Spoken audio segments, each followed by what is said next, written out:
Dans le monde de la photo et de la vidéo aujourd'hui, il faut être rapide, être flexible. Ça veut dire changer de composition, de focale, se rapprocher, s'éloigner, courir, nager, manger 5 fruits et légumes par jour. Bref, il faut faire vite car les clients ont moins de temps et veulent le contenu le plus rapidement possible.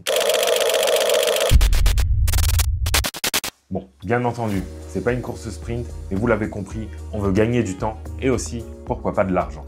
Et une manière de faire ça, c'est grâce à cet objectif, le 24-70. Le 24-70 est un outil versatile par excellence pour le photographe. Vous avez une plage focale qui va de 24 à 70 mm en passant par le 35 et le 50 mm, des incontournables. Et bien entendu, tout ce qu'il y a entre deux. Alors j'arrête tout de suite les puristes. Oh, les focales fixes, c'est mieux. Nique ta mère. C'est bon?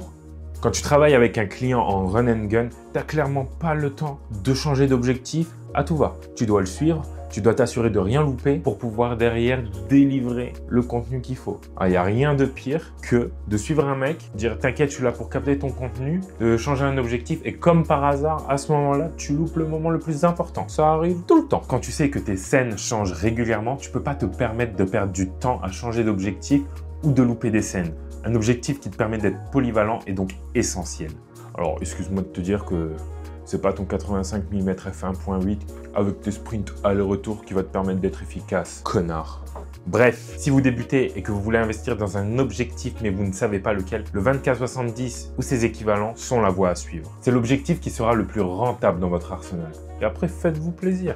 Bien entendu. L'avantage aussi, c'est qu'en fonction de la marque de votre appareil photo, vous allez avoir plusieurs options qui s'offrent à vous, avec des marques comme, je vais sortir ma liste, comme Sigma et leur 24-70 Art ou 28-70 Contemporary, Tamron et leur 28-75 G2 ou RXD, Sony avec leur 24-70 GM1 ou GM2, Zeiss avec leur 24-70 F4. Pour ne citer que, vous avez l'embarras du choix et des budgets, en allant du plus petit à 429 € je pense, au plus grand à 2300 €. Il y en a pour tous les goûts, pour tous les budgets.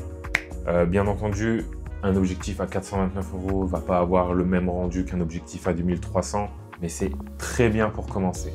Ne vous mettez pas la pression. Et puis qu'on se le dise, pour un objectif que vous allez pouvoir embarquer partout, alléger votre sac pour pouvoir shooter une variété de plans sans perdre de temps et juste kiffer, c'est quoi le problème?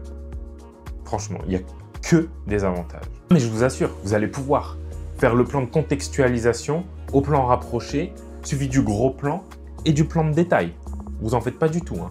Et d'ailleurs, pour vous montrer ces différents scénarios, allons cook. Bienvenue au Cooking Show. Le Cooking Show. Ok, donc pour démontrer que le 24-70 est bien versatile, on va faire du pain. Donc pour ce faire, pour nous faire un bon petit pain, pas un trop gros, pas un trop petit, un bon petit pain, on va avoir besoin de 250 g de farine, 10 g de sel, un sachet de levure sèche, 150 ml d'eau. Donc une fois qu'on a rassemblé tous ces éléments, on va prendre un saladier. Donc maintenant qu'on a notre saladier qui est posé sur la balance, on va établir la tare, donc le mettre à 0. On prend notre farine et on y verse 250 g.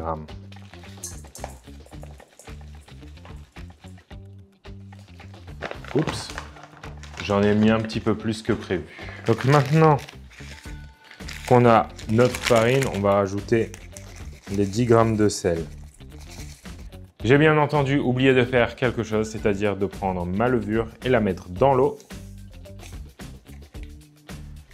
afin qu'elle puisse prendre tranquillement. On mélange bien entendu le tout afin que ça mousse un petit peu. Et on laisse reposer 10 minutes. Pendant que notre levure est en train de prendre, on va juste insérer notre bocal et laisser mélanger légèrement le sel et la farine. Une fois que notre levure aura bien moussé, on va pouvoir reprendre le pétrissage pendant 5 minutes et verser tout doucement notre eau et notre levure.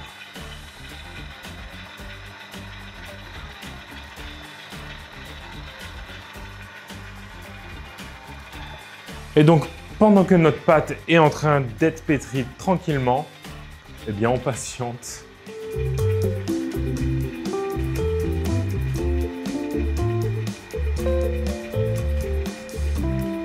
Une fois que j'ai ma boule de pain, de pâte, je la mets sur ma petite planche, tac, tac, tac, tranquillement. Je finis de la pétrir à la main.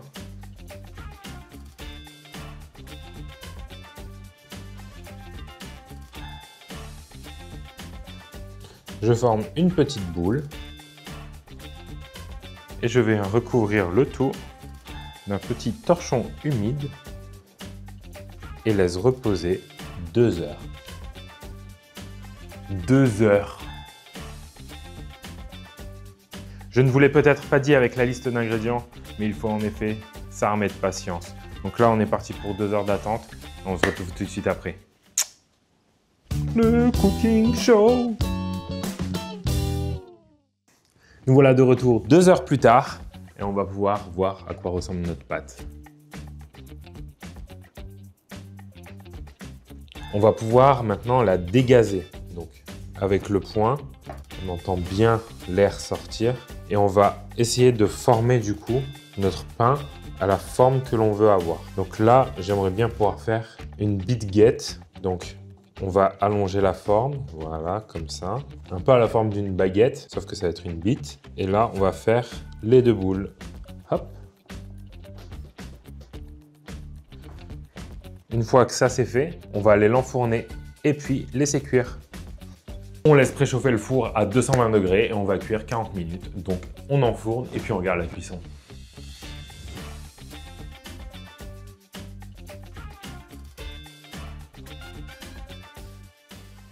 Alors, j'ai réussi à te convaincre. Si vous avez kiffé cette vidéo, n'hésitez pas à vous abonner.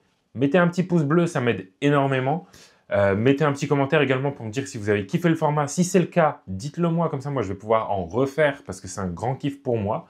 Et puis, je vous dis à la prochaine. Live to the fullest.